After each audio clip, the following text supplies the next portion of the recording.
All right, that was then.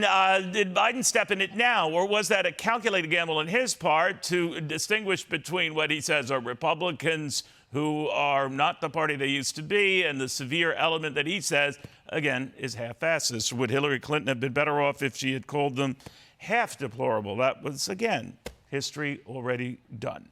Kaylee McGhee of the Washington Examiner with us. The half-fascist part is a tough one to swallow, because I've always thought when people compare people to fascists, leave it for fascists. They were in a group all their own. But where do you think this goes, Kaylee? Well, I think it's ridiculous. Number one, it shows that Biden doesn't actually know what fascism is, which isn't that surprising considering Biden can't even be relied upon to know whose hand he shook within a 2-minute time frame.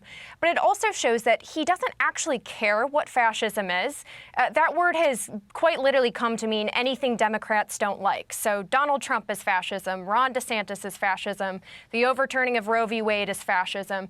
They say things like this all the time, and now they're labeling half of the country that did not vote for Joe Biden in 2020 as semi-fascist. So it's insulting, and it's just a really stupid thing to say, especially when you're coming up on a contentious midterm election that your party is already standing to lose. You know, but he might be more clever than you think, and there might be more of a strategy to this than we realize. And I might be giving the benefit of the doubt here, but the fascists, whether you're semi or not, you're fascist. That you're right. I mean, I think that's a bit of a stretch.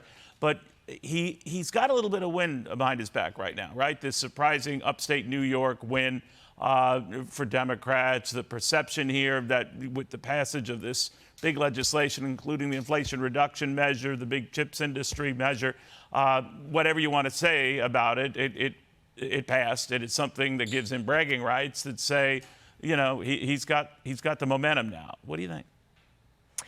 I would be careful. You know, I'm kind of hesitant of being optimistic about Democrats' chances still, because the polls that I'm looking at that I think are really going to determine this November are the ones that show about 80% of the country really sour on the direction that this country is moving in.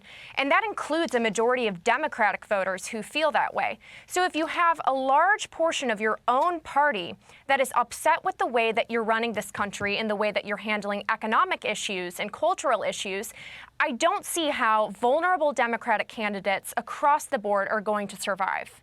Well, some of those vulnerable Democrats are the first ones who have spoken out about this college loan forgiveness plan. So maybe they're reading into the polls exactly what you say.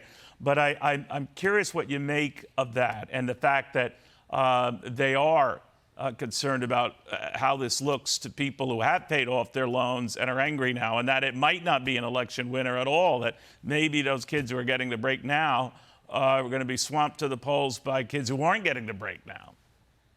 Absolutely. And we know two things. Plenty of historical election data shows that young voters, no matter how much Democrats have tried to motivate them to turn out, just don't turn out in high numbers. And I have a hard time believing that this bribe is going to make that much of a difference.